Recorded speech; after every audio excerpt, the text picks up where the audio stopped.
Well, Fields, I guess it was born of the guitar riff that opens the tune.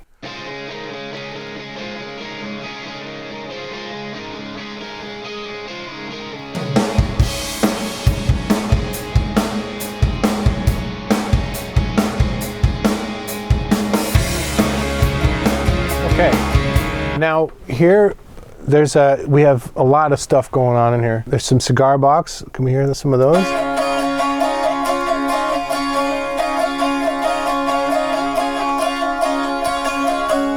Just nice. It gives you a little back porch kind of feel. There's some what I guess we'd call them the twangs. The twangs, which kind of like Chattahoochee or whatever. They're very Nashville kind of, but they support the main guitar lick. They almost actually kind of function as a bit of a bass because I'm doubling you on a 12 string, or an 8 string, sorry.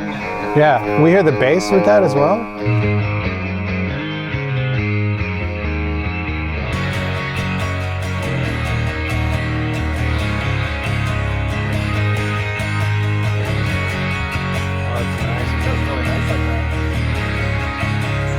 Yeah, we actually initially, that's great. We initially mixed the song basically acoustic based. Like it started with the cigar boxes and the acoustics, and then the electrics sort of came in to support. And we have mixes like that. I'm like, it's nice and everything, but it just had the electrics unmuted from the beginning, and had it just sort of mute the acoustics and bring those in as a support role. I thought it worked better. I thought there's a little more urgency to it with the electrics, and it just felt a little more, urgency, and a little more like it needed to be heard, as opposed to like, well, we're just sitting and picking, You can listen if you want. In the chorus part, we have, I remember as I was putting the vocals on the demo, I was in my head, I was like, the harmony I was hearing in the chorus, I was like, this has got to be like the way Ian DeSaw sings his harmonies in Billy Talent's songs. So I kind of did my best impersonation of that sort of sound on the demo. And then, of course, Rats and DeSaw are I know Ian DeSaw, and he's a great guy, but Rats and DeSaw are in touch basically on a daily, because they're always working together. So I was like, ask DeSaw if he wants to do this. And he was like, sure. So we got Ian DeSaw to sing the harmony part and sound just like Ian DeSaw. Best laid plans are burning down. The haves still keep the have-nots down. Because of violent crimes and violent times will make a city much harder to live in. Because they're taking up bombs and sounding alarms, and we're still trying to come out a living. Oh. And that "oh" is a direct nod to a dear friend of mine, Danny Graves, and it's something I ripped from him, which I'm sure he ripped from Sting, but I ripped that from Danny, and I do it wherever I can in any song that I have that where it sounds appropriate.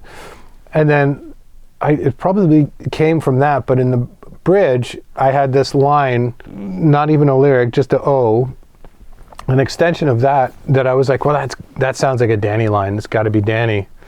And Danny was working like a 30-second walk from the studio, and he said, "Sure, I'll come in." So he came in and knocked it out as well. So in the bridge, we got Danny singing in the bridge. So his voice sounds like caramel. It's just perfect.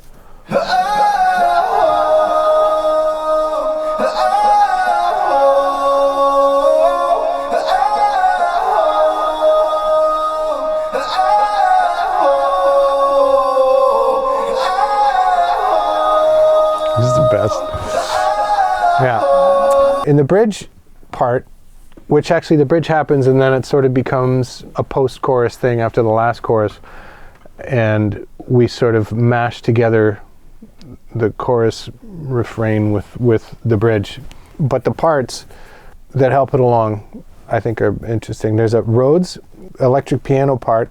There's also a keyboard part, which is a piano, like a normal piano, mixed with a pizzicato, string pizzicato sample that I use a lot.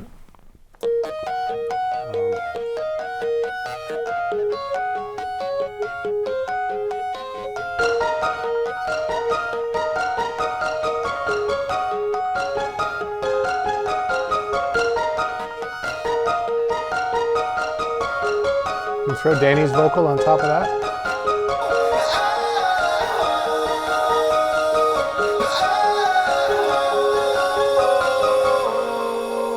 Yeah. There's a lot going on in there. There's a guitar part that doubles the pizzicato line. There's bigs that are happening. So it was definitely 10 pounds of shit in a 5-pound bag for Ratsy to try to put all this together. I don't know how he did it. To be able to hear that many parts, which most people probably can't do. Like, I don't know if I heard a record when I was a kid that had that much going on, which I'm sure I heard plenty that were like that. You don't hear all the separate parts. You hear the song. You hear whatever you hear coming out of two speakers or your left and your right. I think over time too, as you listen to stuff, though, yeah, the more you listen, you start to hear little things. Out. It's like when you go back and listen to like old Pink Floyd or something like that. Yeah, there's always little things going on. So it's sort of a delicate balance, and I tend to fall into this a lot where I just have so many parts going on, and I love them all so much. I want them all to be heard. But it's like, well, how does it impact the listener? That can take a back seat, and it's important to keep in touch with that as well. Any good mixer has a good handle on that, and Rats is certainly in that category. So yeah, there's a lot of stuff going on here.